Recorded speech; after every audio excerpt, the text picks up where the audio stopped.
before we continue our explanation, we would like to introduce ourselves. My name is Rasha Meza Ahmad, and I'm the captain of this group.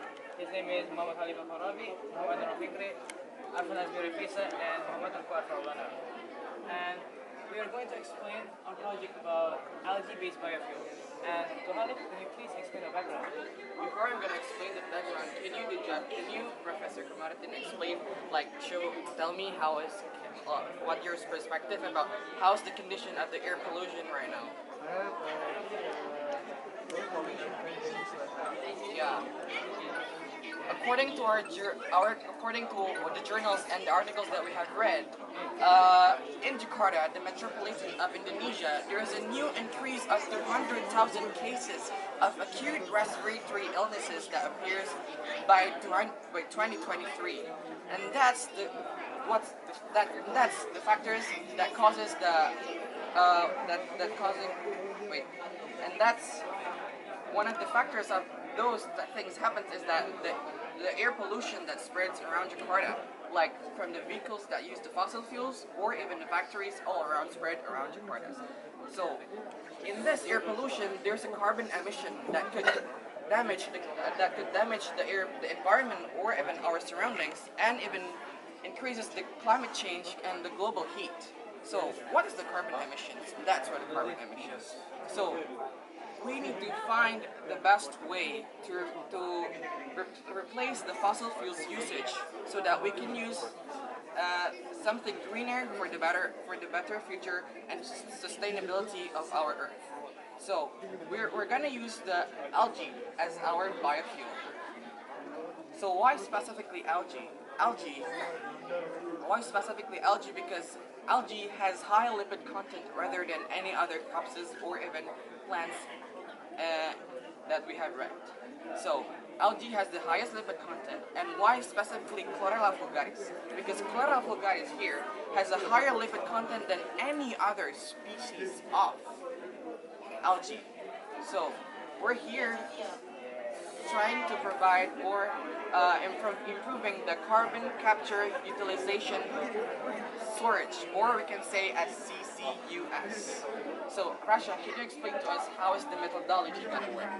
So, what Khalifa said earlier, we're going to use algae as a way to purify our air and also as a means of alternative to fossil fuels.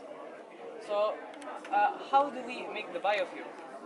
Okay, since Khalif said we're going to do CCUS, that means we're going to harvest the dead or unused algae so that we can create the biofuel. So in order to create the biofuel, we need the high lipid content that he has said earlier.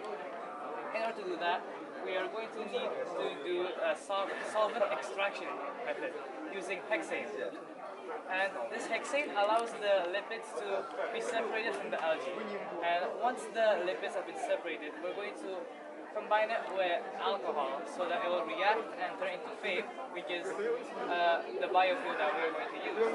And from what you can see here, this is the result of our experiments. It isn't much, but it's still a sample of it. And judging from our results, we can see that the amount of fame we get is based on either our way of extracting the lipids, or maybe the temperature and duration of the reaction. And in conclusion, carbon dioxide has destroyed our environment, and that's why we're going to use algae to purify our air and also as a means of replacement for the fossil fuels. And we hope that this study would help develop our place, our environment, and make a better future. Khalid, can you please explain our future prospect for this? For the future prospect, as you can see here, the algae from a 10 grams of Chlorella vulgaris is not that much. So our future prospect is that how can we make this algae productivity and the making of this algae increases more, so we can have more algae with less more biofuel production with less algae can be used. So for that, our perspective for this algae biofuel project is that we're using the alternative of sucklet. So we're gonna use the distillation method for our production of the biofuels, because as you know, sucklet is not an easy thing to do. So we're gonna use distillation method as their alternatives for the sucklet extraction. So that's all from us. Thank you. Salam.